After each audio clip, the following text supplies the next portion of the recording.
Naam, habari ya asubuhi mtazamaji wa Star TV. Karibu katika kipindi cha kutoka bungeni jijini Dodoma, ambapo tumekuwa tukiangazia baadhi ya bajeti ambazo zimekuwa zikiwasilishwa na serikali kwa maana ya utekelezaji wa mwaka 2025 na utekelezaji wa mwaka 2026-27. Naitwa Brian Moses kwa niaba ya wenzangu ambao tunashirikiana nao kukuletea kipindi hiki, na hii leo tunaiangazia Wizara ya Afya. Kumbuka kabisa msingi wa mwanadamu ni afya. Bila afya anaweza asitimize majukumu yake kama ambavyo kawaida, na kuliangazia swala zima la Wizara ya Afya kwa maana tutaangazia utekelezaji wa bajeti ya mwaka 2025-2026, lakini kumbuka Waziri wa Afya Mheshimiwa Mohamed Mchengerwa amewasilisha bajeti ya serikali kwa maana ya 2026-2027. Tuko na Mheshimiwa Dr. Charles Mahela. Huyu ni Mheshimiwa mbunge wa jimbo la Butiama akipewa dhamana mwaka 2025 kuwasemea wananchi wa Butiama. Tutazungumza naye machache kuhusiana na utekelezaji, lakini na bajeti ambayo imewasilishwa sasa kwa Watanzania kuhusiana na bajeti ya Wizara ya Afya. Mheshimiwa Dr. Charles Mahela, habari ya saizi? Nzuri kabisa. Habari ya Butiama? Tunajua huko bungeni, lakini bila shaka tunachungulia kidogo jimboni huko. Tunachungulia sana, tunapata taarifa asubuhi, jioni na usiku. Maana wewe sio yule mbunge kwamba katibu yupo. Maana kuna waheshimiwa walikuwa wanasema huko zamani kwamba katibu yupo, katibu anamaliza kila kitu. Na mimi mwenyewe lazima nifuatilie kwa karibu kwa sababu mimi ndiye mwenye dhamana. Tuanze na bajeti ya mwaka 2025-26. Pengine imeakisi kwa kiasi gani katika jimbo la Butiama hasa? Asante sana. Bajeti ya 2025 na 26 kwa kiasi kikubwa kwenye sekta ya afya imeakisi kwa kuongeza miundombinu ya utoaji wa huduma za afya katika jimbo la Butiama. Tunayo hospitali ya wilaya pale inajengwa. Kwa hiyo kwa sasa kuna wodi ya wanawake, wodi ya watoto na jengo la mionzi inajengwa kwa sasa. Kwa hiyo majengo yanaendelea kuongezeka pale, lakini pia vituo vya afya vimejengwa. Kuna kituo cha afya kinajengwa kwa kilango cha thamani ya milioni 600, lakini kuna kituo cha afya kinajengwa pia kwenye kata ya Kianyali cha thamani ya milioni 195. Lakini pia watumishi walioajiriwa, wapo watumishi 25 waliajiriwa hivi karibuni ndani ya siku 100 za Dr. Samia Suluhu Hassan. Lakini tumepokea vifaa na vifaa tiba kwenye baadhi ya vituo vyetu vya afya, kituo cha afya cha Wegero, lakini vifaa na vifaa tiba vya thamani kama ya milioni 250. Lakini sasa hivi tumepokea pia milioni 218 katika zahanati yetu ya Wegero katika kijiji cha Kongoto, ambapo wanakwenda kuongeza majengo pale. Lakini tumepokea milioni 305 katika zahanati ya Kibubwa. Lakini pia tumepokea milioni 60 katika zahanati ya Nyanza. Kwa hiyo utekelezaji umefanyika vizuri kwenye level hiyo ya wilaya au ya jimbo, mambo yamekwenda vizuri, lakini kwenye ngazi ya kitaifa kuna mambo makubwa kama ulivyosikia yamefanyika kwenye nchi. Mheshimiwa, hebu tuambie, miaka ya nyuma tulisikia zahanati kila kijiji, pengine kuna milioni 500 zilikuwa zinatolewa kwa ajili ya utekelezaji wa sera hii ya Wizara ya Afya. Pengine imeakisi kwa kiasi gani katika jimbo la Butiama? Tunajua kabisa kwamba kuna kata nyingi na changamoto, wananchi wawezekana wanatembea umbali mrefu kutafuta huduma hizi za afya. Kwa kweli ukiangalia kama tukisemea nyuma, sera ya afya hii ya mwaka 2007 inataka kila kijiji pawe na zahanati, lakini inataka kila kata iwe na kituo cha afya, na wilaya au halmashauri kuwa na hospitali ya wilaya. Kwa hiyo ndani ya hiki kipindi cha Dr. Samia Suluhu Hassan tangu ameingia madarakani, tayari zahanati zaidi ya 7 zimejengwa kwenye jimbo letu, lakini vituo vya afya 5 vimejengwa kwenye jimbo letu. Na jimbo lina kata ngapi? Jimbo lina kata 18. Kwa hiyo kwa sasa tuna vituo vya afya 9 ambavyo kwa kata 9, kwa hiyo tuko 50 kwa 50. Lakini kwenye vijiji tunavyo 59, tuna zahanati 37. Kwa hiyo tunaendelea, lakini tumeona maendeleo makubwa sana na mafanikio makubwa kwenye sekta ya afya ndani ya hiki kipindi cha utekelezaji ilani hii ya CCM ambapo tumepata zahanati nyingi zilikuwa zinakwenda milioni 50 na sasa hivi wanapeleka milioni 80, wakati mwingine milioni 100. Lakini kwenye vituo vya afya tumeona kwamba ameboresha kituo cha afya pale Kirumi na tayari kwenye bajeti hii pia tunakwenda kupokea milioni 200 pale Kirumi. Kwa hiyo kinakwenda kupanuka zaidi. Tumejenga kituo cha afya Wegero cha thamani ya milioni 684.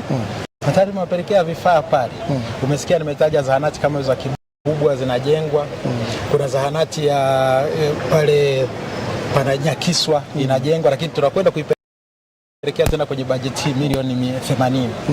Kwa hiyo kuna mambo mengi yameendelea kufanyika. Kwa hiyo nina imani kwamba sasa hivi tunakwenda tena kupata fedha. Kwenye bajeti hii hatupati fedha za vituo vya afya. Lakini tunaamini mwakani tutapata fedha kwenye vituo vya afya.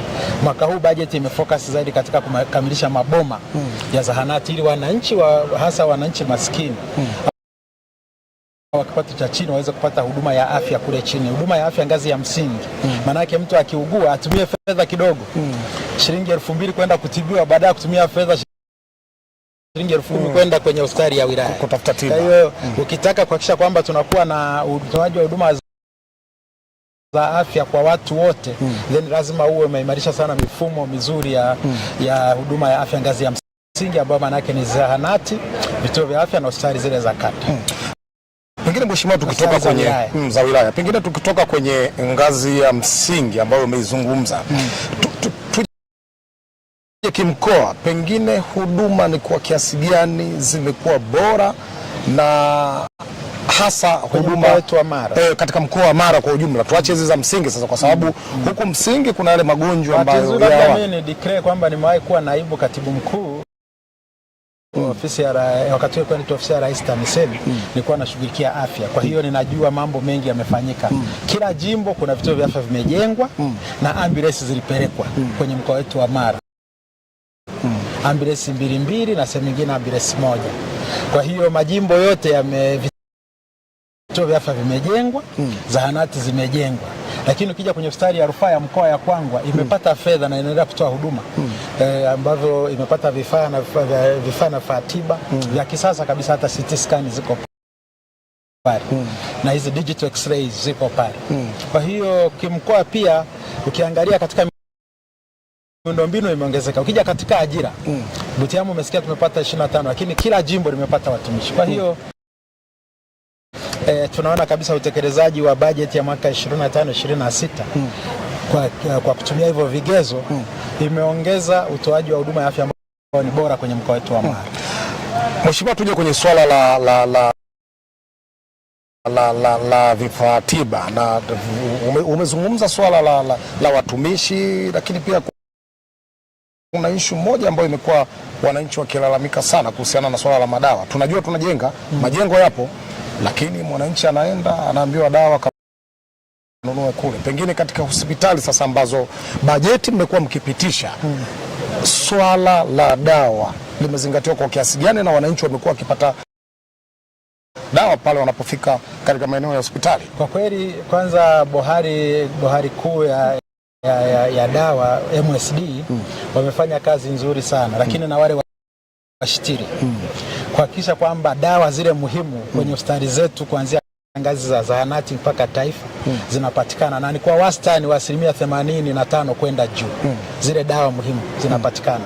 Lakini sasa wakati mwingine unajua, ndio maana umeona sasa Dr. Samia Suluhu Hassan amekuja na swala la kutaka kwamba tupate bima ya afya kwa watu wote. Kwa Kiingereza wanasema universal health insurance, ambayo inaendana na kile tunasema universal health coverage. Yani ni bima ya afya kwa wote, kwa sababu hapa ili mtu atibiwe kuna gharama ambazo zinahitajika. Sasa Watanzania wengi walikuwa hawana bima hizi. Kwa hiyo wakati mwingine mtu anakwenda pale kutibiwa, na ukitibiwa kwa kutoa fedha mfukoni, wakati mwingine gharama inakuwa kubwa sana kuliko kuwa na bima ya afya. Ndio hapo tunashauri wa Tanzania wajitahidi sana hii fursa iliyokuja ya bima ya afya kwa wote, ambapo tumeanza pia, umeona wameniambia tayari watu kama 100,000 na wameshanufaika na hii bima, na bado wanaendelea kuwabainisha. lakini watu wetu kama unavyojua wengi hawana uwezo. Kwa hiyo unakuta mtu anakwenda pale anakuta hana uwezo wa kulipia baadhi ya dawa. Kwa hiyo ndio inakuwa kitu kingine shida, lakini mara chache sana unakuta pia baadhi ya dawa zinakuwa hazipo, lakini si jambo ambalo ni kubwa sana. Kwa sababu hata kama umefuatia kwenye hotuba ya Mheshimiwa Waziri, na sisi tunavyojua pia hata TAMISEMI upatikanaji wa dawa, zile dawa muhimu ni zaidi ya 80% kwenda mbele, hasa matibabu magonjwa kama vile ya kuharisha, magonjwa kama vile ya kifua malaria, vitu kama hivyo, dawa zinapatikana kwa urahisi sana. Lakini Mheshimiwa, hebu tuambie sasa, swala la bima ya afya, serikali imetangaza kuanza kwa utekelezaji wa maelekezo ya bima ya afya. Pengine wewe unazungumza na wananchi wa jimbo la Butiama, mapokeo yao ni yapi na mwitikio wao ni upi hasa, kwa sababu katika baadhi ya maeneo bado wanaonyesha kwamba gharama bado ni kubwa sana, kwa maana ya kile ambacho kinaenda kutozwa ili mtu aanze kupata hiyo bima? Mimi nadhani kwanza kabisa hapa wameenda kwa hatua.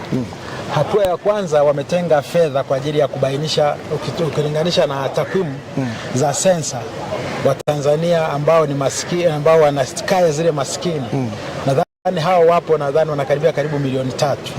Kwa hiyo wametenga fedha kwa ajili ya kuanza kuhudumia angalau kama milioni 1 na ambao kama kaya 376,000 kama na 4 ambazo zinakwenda kupata hii huduma ya bima ya afya kwa wote. Sasa hawa serikali italipia ruzuku.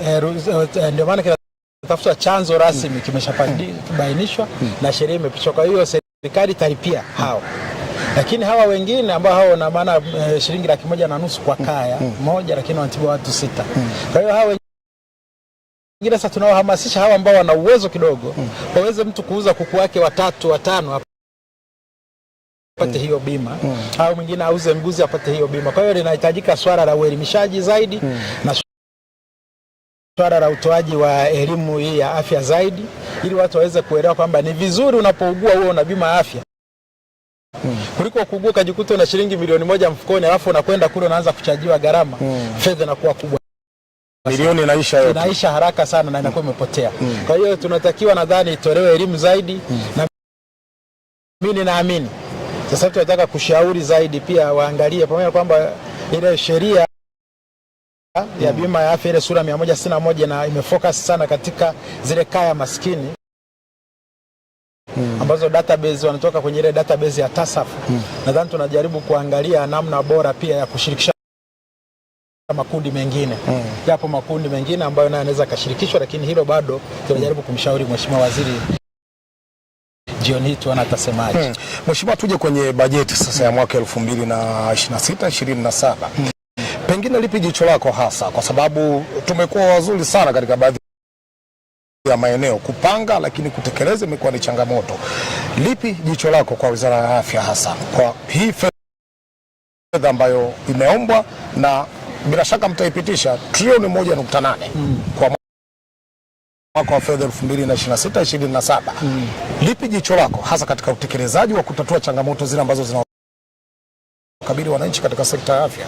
Kwanza kabisa naona kipaumbele cha hii sekta, kuna vipaumbele ambavyo wameweka. Kimoja hapo wanataka kuimarisha huduma za kinga na tiba, lakini pia wametaka kuhakikisha kwamba dawa zinapatikana, zile dawa muhimu zote zinapatikana, lakini pia wanakwenda kuanzisha jambo zuri ambalo tumeliona, ni kwamba wanataka kuanzisha viwanda kwa ajili ya kutengeneza dawa, vifaa na tiba pamoja na vitendanishi.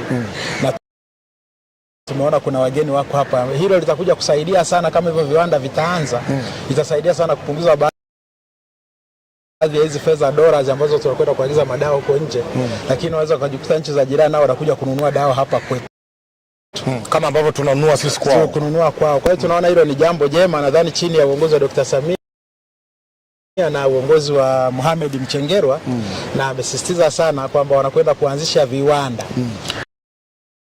ambavyo vitasaidia kutengeneza hizo dawa na kuhakikisha kwamba vile viwanda ambavyo vinatengeneza dawa hapa nchini wajaribu TBS kuangalia kama zile dawa hapa zimefikia standard ambayo inakubalika, basi tununue kwanza hizi dawa zetu sisi wenyewe. Lakini hii budget imesema pia nakwenda kuhakikisha kuendelea kubainisha matumizi ya tiba asili ili kuweza kuona namna bora na ya kuwa na vifaa ambavyo naenda kununua vifaa kwa ajili ya uchunguzi tiba asili.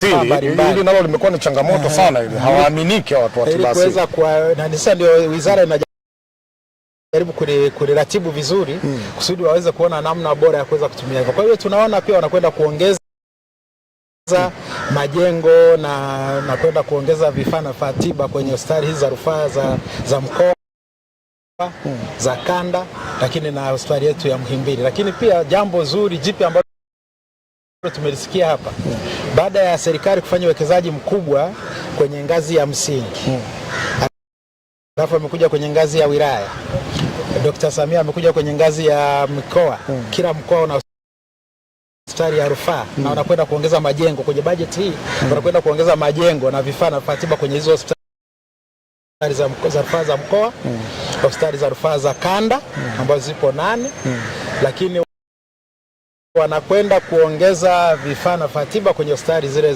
za kitaifa. Ila kuna jambo sasa, baada ya watu wa Muhimbili, baada ya kuwa tumeboresha sana huku Muhimbili yenyewe kama Muhimbili pale majengo yake ilikuwa imechoka sana. Naona Dr. Samia Suluhu Hassan anataka kuacha sasa legacy. Wanataka kuifumua hiyo na anajenga mpya kabisa pembeni. Kwa hiyo ile itaendelea kutoa huduma, lakini tumesikia jambo zuri ni kwamba serikali yetu ya Dr. Samia Suluhu Hassan awamu ya 6 sasa anakwenda kujenga hospitali ya Muhimbili mpya ya kisasa ambayo itakuwa na vifaa vya kisasa na itakuwa na wataalamu wa kutosha. Lakini bahati nzuri pia kwenye budget hii tumeona kuna kitu kinaitwa Samia Health Super Specialization Scholarship ambayo pia tunaona wanakwenda kusomesha madaktari bingwa na bingwa bobezi ambao watakuja kufanya kazi kwenye hiyo. Lakini kama unavyojua, baada ya kuwa tumefanya uwekezaji mkubwa wa trillions of money kwenye majengo ya miundombinu ya afya, sasa nchi yetu kwa nchi za kusini mwa Afrika tunaonekana tuko vizuri sana. Wizara ya Afya na mpango wa kutengeneza utalii tiba. Sasa tunadhani kama watafanya utalii tiba, basi ndio nadhani Dr. Samia Suluhu Hassan sasa anatueleza kwamba sasa anakwenda kujenga upya hospitali mpya kabisa. Sasa na good news, habari njema ni kwamba fedha hizo sehemu nyingine tutachangia sisi wenyewe, lakini tunapata mkopo kutoka nchi hizo za ndani, South Korea. Mikopo yenye tija. Mikopo yenye tija yenye riba nafuu. Kwa hiyo hilo sisi tunaona ni jambo jema. Mimi nadhani mimi pamoja na wabunge wenzangu tunalipokea kwa mikono miwili kwamba tuendelee kuwa, sasa hivi lazima waangalie nchi hizi za Afrika Mashariki zimepanuka sasa. Sasa zimekwenda karibu 8. Tunatengeneza SGR sasa itatupeleka mpaka Kongo, itatupeleka mpaka Burundi. Baada ya nchi za kusini mwa Afrika, kama tutakuwa na huduma nzuri na hospitali nzuri na tukasomesha Watanzania wetu vizuri wakawa madaktari bingwa na bingwa bobezi na tukaazima wengine labda kwa kuwa haya tukawaleta pale,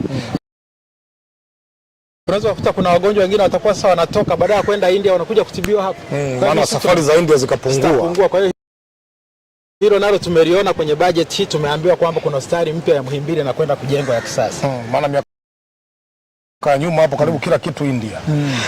Hebu tuambie sasa mheshimiwa, tunaenda ukingoni mwa kipindi chetu. Hebu tuambie maeneo gani ambayo serikali iangalie kwa jicho la tatu ili Watanzania waweze kuona matokeo chanya ya bajeti hii ya Wizara ya Fedha kwa mwaka wa fedha 2026-2027. Nadhani kwanza kabisa, kwa sababu tumeshawekeza sana kwenye vifaa na tiba, nadhani bado tuna upungufu wa watumishi sekta ya afya.